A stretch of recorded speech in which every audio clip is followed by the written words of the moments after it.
I pray that the eyes of your heart may be enlightened, in order that you may know the hope to which he has called you, the riches of his glorious inheritance in his holy people, and his incomparably great power for us who believe. That power is the same as the mighty strength he exerted when he raised Christ from the dead and seated him at his right hand in the heavenly realms, far above all rule and authority, power and dominion, and every name that is invoked, not only in the present age, but also in the one to come. And God placed all things under his feet and appointed him to be head over everything for the church, which is his body, the fullness of him who fills everything in every way. Ephesians 1:18-23. Today, we're going to jump into an ancient prayer. I mean, this thing was written almost 2,000 years ago, but it wasn't just some dusty old text. No, this was a direct weapon against fear. We're going to see how the Apostle Paul basically armed an entire community with a new way of seeing their world, and we'll see it come to life through some really amazing symbolic art. All right, let's get into it. So let me just start with a question for you, one that this ancient letter really tackles head-on. What are you afraid of? You know, today we might think about failure or uncertainty, maybe loneliness. But for the people Paul was writing to, their fears were much, much bigger. So the first big one, it was fate. For so many people in the ancient Greco-Roman world, life felt completely trapped by the stars, by this idea called astral determinism. They seriously believed their destiny was already written, and they were totally powerless to change it. And then there was this deep, deep fear of darkness. Their world, you have to understand, was just teeming with unseen spiritual powers, these really complex demonic hierarchies that they believed could mess with every single part of their lives, from their health to their money. You put all that together, and what do you get? This overwhelming sense of chaos. I mean, living in a world full of unpredictable, self-serving gods and evil spirits, it just created this constant feeling of being alone and spiritually anxious.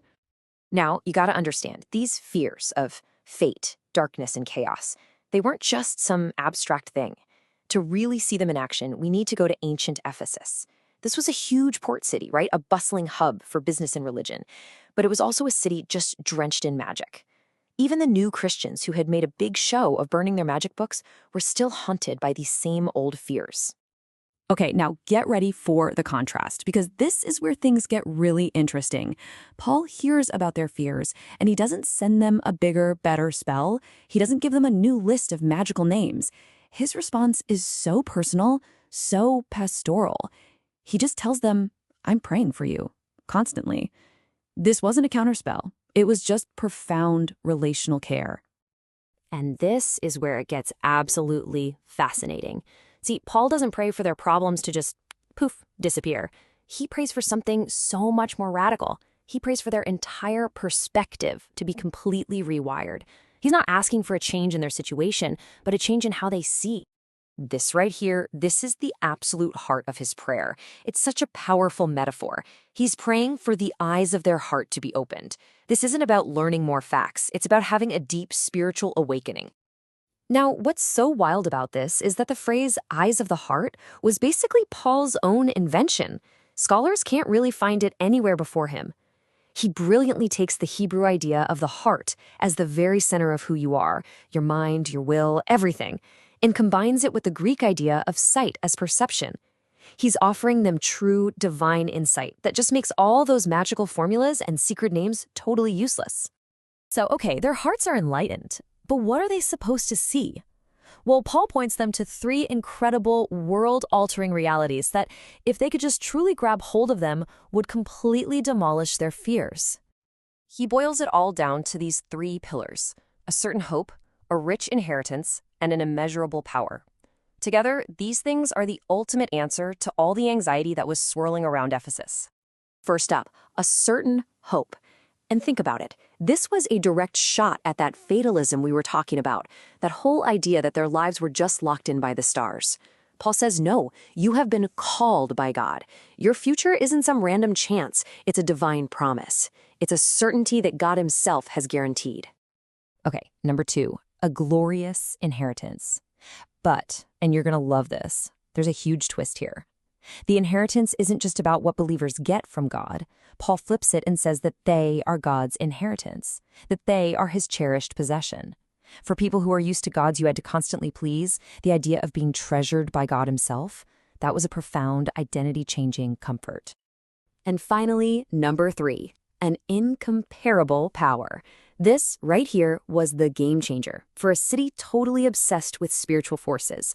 Paul basically says that the exact same power that brought Christ back from the dead is now available to you. It's a power that is so far beyond any competing spiritual force they could ever fear. But Paul knows it's not enough to just say this power exists. He has to prove it, right? So he builds to this incredible climax in his prayer by revealing the ultimate source, the ultimate proof of this fear-shattering authority, a power that is truly above all other powers. Remember all those demonic hierarchies the Ephesians were so terrified of? Well, take a look at these words. These are the very terms, rule, authority, power, dominion, that were used all over the place to describe those cosmic forces. Paul is literally naming their worst fears. And then he delivers the knockout blow. He declares that after the resurrection, Christ was seated at God's right hand, the ultimate seat of authority, far above every single one of those competing powers. He doesn't just beat them, he totally transcends them. And this just lays out the complete paradigm shift perfectly, doesn't it? The whole Ephesian magical system was obsessed with collecting and using many powerful names. But Paul's prayer reveals there is only one name you need, the name of Jesus, and it's superior to every other title you could possibly imagine, now or forever. But here's the thing. This power, it's not just offensive. It's not just a shield to hide behind. Paul flips the script and shows them what this power is actually for. It redefines their entire purpose in the world. He gives them this incredible picture, the head and the body. Christ is the directing head, and the church is his body, doing his work here on earth. Together, they are the fullness of God. Which means, instead of God's presence being stuck in a temple somewhere, it now fills the world through his people. They aren't just a bunch of isolated individuals hiding from scary spirits. They are a unified, spirit-filled body with a divine mission.